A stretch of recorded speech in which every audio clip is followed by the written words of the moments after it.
over 1 minus e to the minus h nu k Boltzmann. So this is what the result looks like.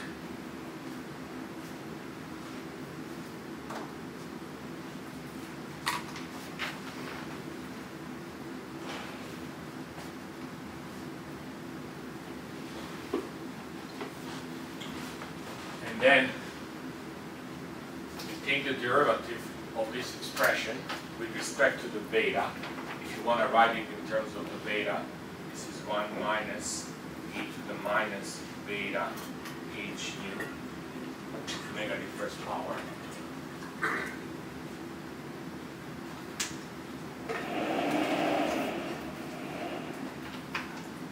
Are we still filming or? I restarted it. Oh, you did? Okay.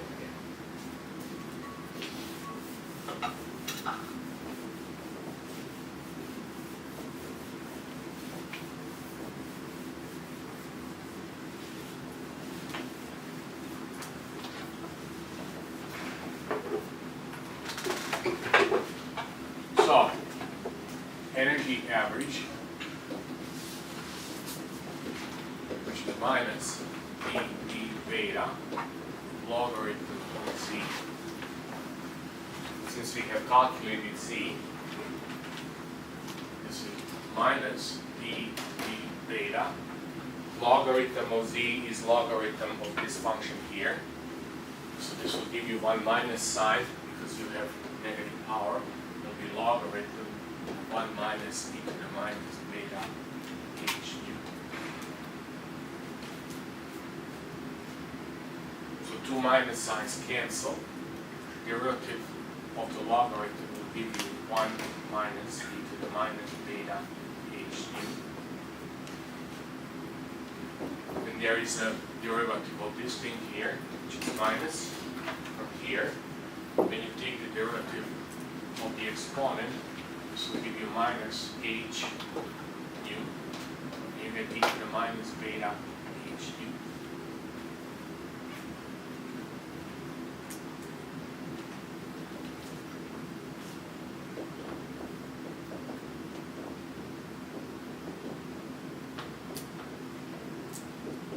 Turn out to be h nu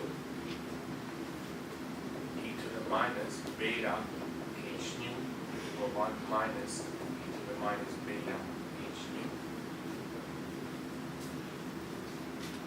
And then the result is written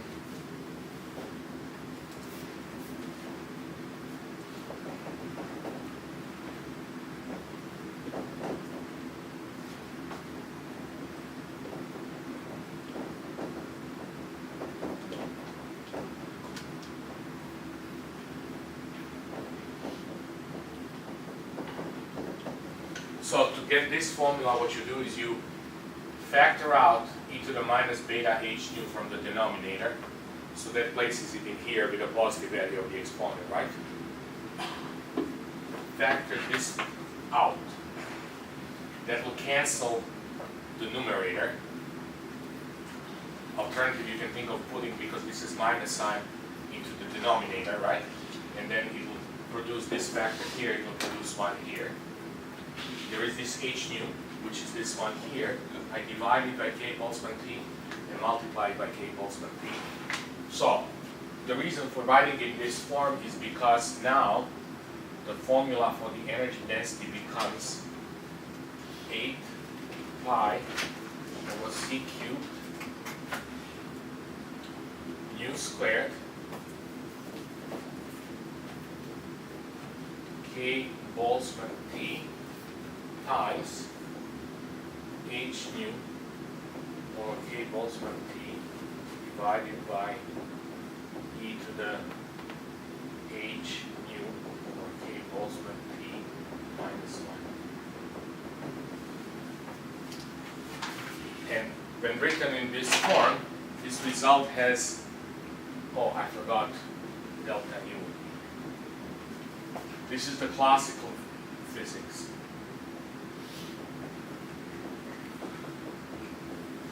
And this here is a quantum mechanics correction.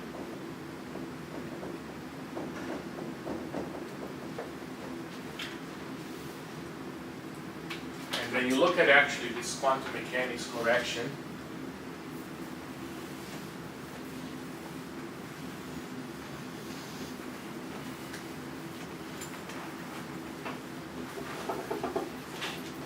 at very high temperatures,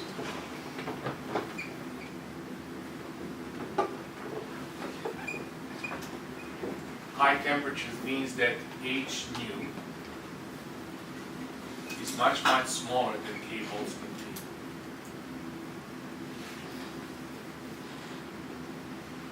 You have a function for which x, which you can define as H nu over K Boltzmann T, much, much smaller than 1, right?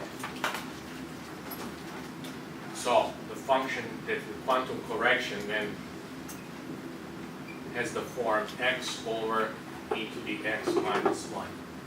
So when x is much, much smaller than 1, this is roughly as x over 1 plus x minus 1, which is 1. So at very high temperatures, where you expect classical physics to work, this indeed becomes classical result.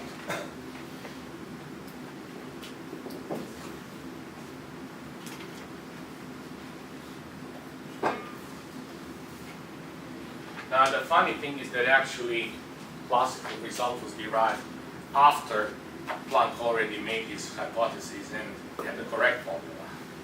So Rayleigh-Jean's law, which is the classical result, is actually after the fact. They didn't talk to each other? No, they wanted to understand. So, I'm not going to do this part. This is known, this formula as it is written here is known as black body radiation. Usually it's written, it's a black body radiation density formula, and it's usually written in terms of the intensity. And if you look at the intensity, which is energy, change in energy per unit time, per unit area, which is integral from 0 to infinity, delta nu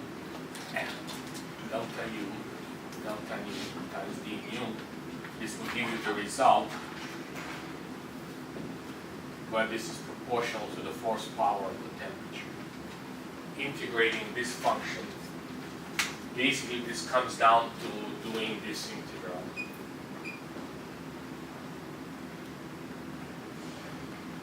We have nu squared and nu, that's nu cubed, right?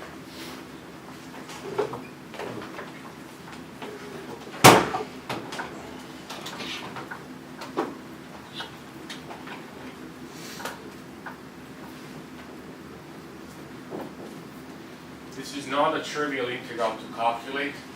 I'm not going to attempt it here, but this gives you that this result is proportional to the p to the force. Now, one thing that Planck was able to do, because he has introduced this constant in here, is actually to get the value of that constant from the measurements. And ever since he did that, this constant has been called Planck's constant.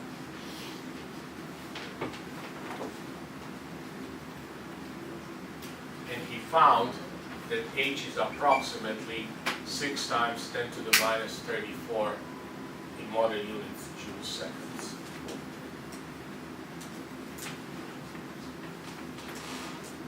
Why joule seconds? Because this is energy, this is units of energy, K Boltzmann T.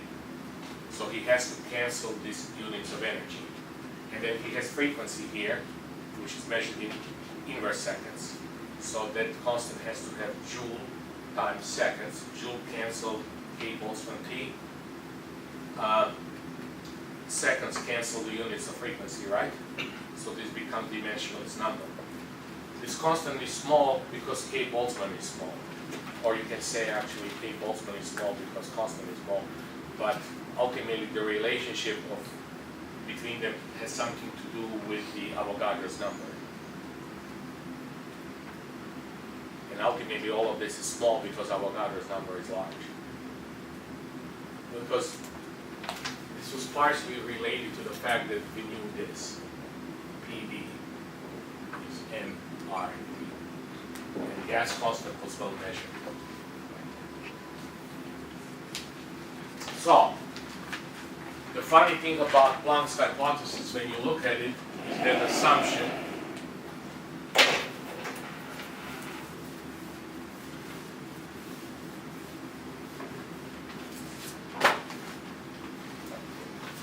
that energy is integer times h bar nu, or in modern it's h bar omega, right?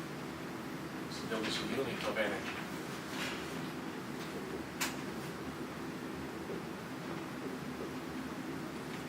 What was carrying the unit of energy, Planck had no idea. But making such an assumption gave the correct result. So guess and check. Guess and check. Yeah. Now, it took a while before people took this seriously. And among the first people who took this idea seriously was, can you guess? Schrodinger. No. Yes. Einstein. Photoelectric effect. You see, what is a photoelectric effect? You shine the light on a piece of metal, right? And then you get electrical current. Now, if you have a light which generates the effect, increasing the intensity of the light will only generate stronger current, right? Now so you can say, okay, so I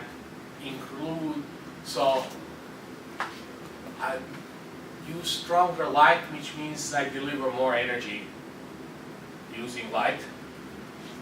That reasonably explains why you get a larger current, because when you deliver more energy, these electrons or charges, which were by then discovered by Mr. Thomson, will have more kinetic energy when they exit the metal, right? But then you say, well, I can also change the energy that I have by changing the wavelengths of the light. And it turns out that there is a certain wavelengths of the light which will generate the effect, and then if you have a light of frequency larger than that, the effect will go. If you have a light with frequency smaller than some critical frequency, the effect will not go. So somehow there is a onset of the effect, which has nothing to do with what is the intensity of the light, but it has everything to do with the frequency of light. And so Einstein made an assumption that light somehow is packed into little particles, each carrying the energy in this much of an amount. He didn't even need to go to this end. He just assumed that electromagnetic wave of frequency omega delivers this much of an energy punch. And that allowed him to explain photoelectric effect basically using particle mathematics. Because the curve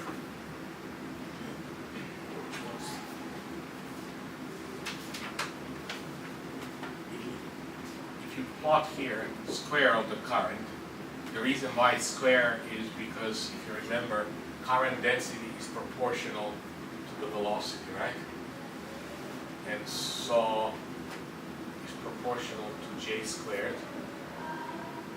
So this would be proportional to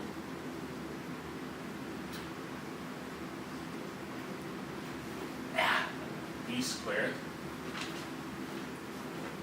And v squared is proportional to the kinetic energy, right? And v squared over 2. So,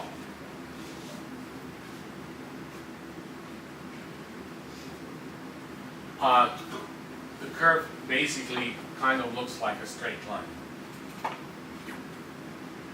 and that easily can be understood based upon the energy conservation, which is where the high school mathematics comes in. So you have a light, this is metal, which hits it, and this gives you the current. So ultimately the effect is that light hits an electron, and then this electron moves and light is completely absorbed. Energy conservation then tells you that energy of the light goes into the kinetic energy of the electron plus some amount of energy required to actually make it happen. This was measured experimentally, and this is known as the work function of the material.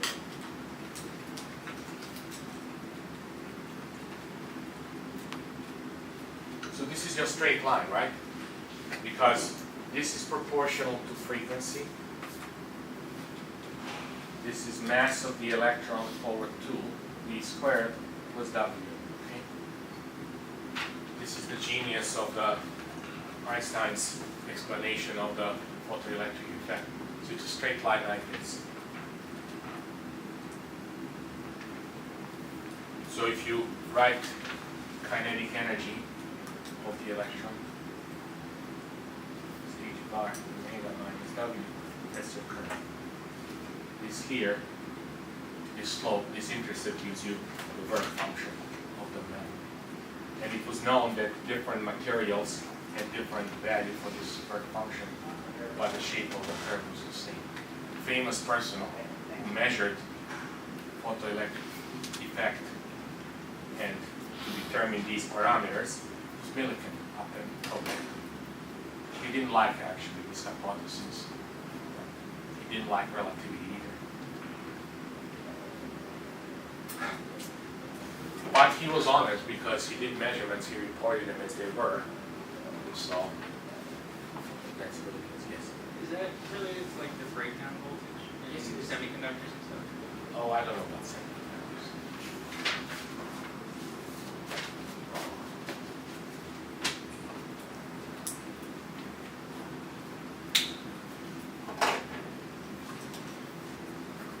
Also in the notes when I discover where they posted,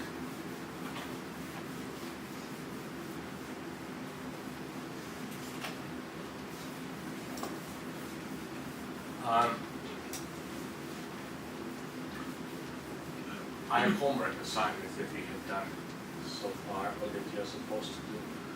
And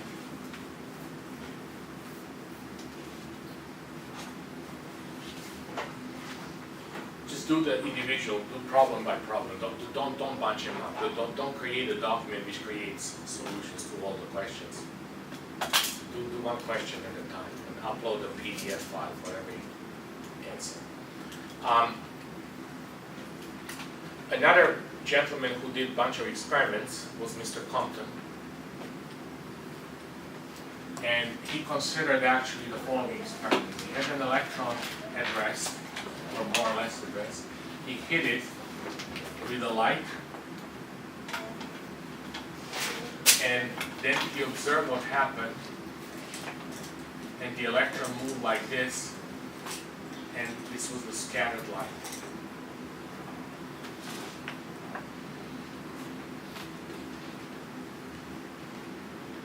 And he measured the change in a frequency of the scattered light. And he was able to relate the change in frequency of that scattered light to the angle of scattering.